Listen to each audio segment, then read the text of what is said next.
राष्ट्रीय क्षितिज पर अपना नाम रोशन कर रहे हैं। कहीं न कहीं इसी तरीके से एक दिन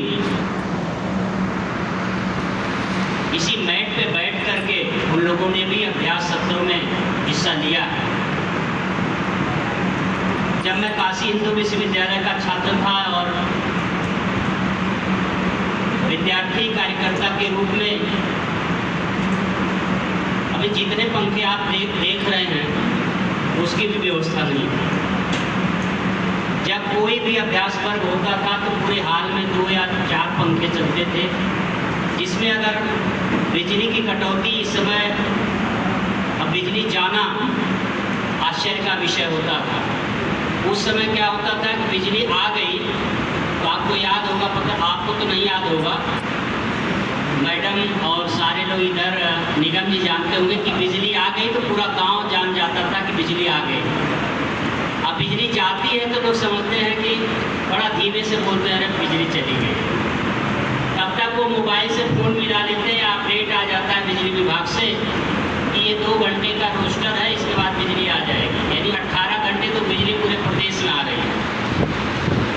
पहले 1 हफ्ते रात में आती थी, 1 हफ्ते दिन में आती थी। और इस अवस्था में बैठ करके मुझे तो नहीं लगता कि ऐसी मैट भी थी।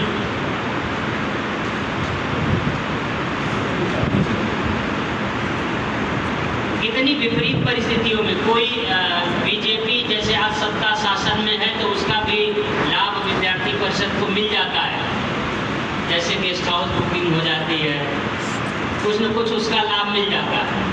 और कुछ कार्यकर्ता इस दृष्टि से भी विद्यार्थी परिषद में जुड़ते हैं कि मुझे एक विद्यार्थी परिषद एक प्लेटफार्म का काम करेगा और हम भारतीय जनता पार्टी और इससे संबंधित जो संगठन है उसमें लॉन्च कर जाएंगे।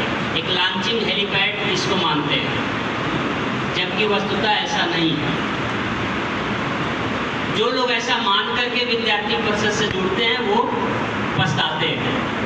कारण कि राष्ट्रीय स्वयंसेवक संघ से संबंधित 36 आनुषंगिक संगठन हैं और 36 आनुषंगिक संगठन अगर सबका लक्ष्य है कि हम भारतीय जनता पार्टी में बहुत बड़े नेता बन जाएंगे और मेरे पीछे गाड़ियों का हुजूम चलेगा, मेरी अधिकारी सुन लेगा, तो इस गलतफहमी में जो जीते हैं वही बाद में पछताते हैं। लेकिन विद्यार्थी परिषद का कार्यकर्ता होने के नाते जमीन पे बैठ करके इसी तरीके के अभ्यास वर्गों में अभी भी हम लोग बैठते हैं, नीचे ही बैठते हैं। अभ्यास वर्ग जब प्रांत का चलता है, इससे ऊपर का जब क्षेत्रीय अभ्यास वर्ग चलता है तो उसमें नीचे ही बैठते हैं। कुर्सी तो वो बैठता है जिसके घुटनों में या जिसके कमर में प्रॉब्लम होती है, जिसको बैठने में दिक्कत होती है। तो आप ये देख लीजिए कितने लोग हैं जो झुक के बैठे हैं, जिसकी कमर सीधी नहीं है। और हमारे आदर्श कौन है, आराध्य कौन है? स्वामी विवेकानंद जी। स्वामी विवेकानंद जी कहते थे you can better understand religion with stronger muscles, you should go in the field of football rather than study Bhagavad Gita.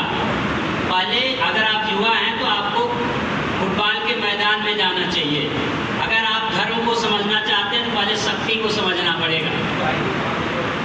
क्योंकि आप देखिए जो हमारे यहाँ पारंपरिक रूप से जो पूजा की जाती है, तीनों देवियां हैं और तीनों का बड़ा महत्वपूर्ण स्थान है।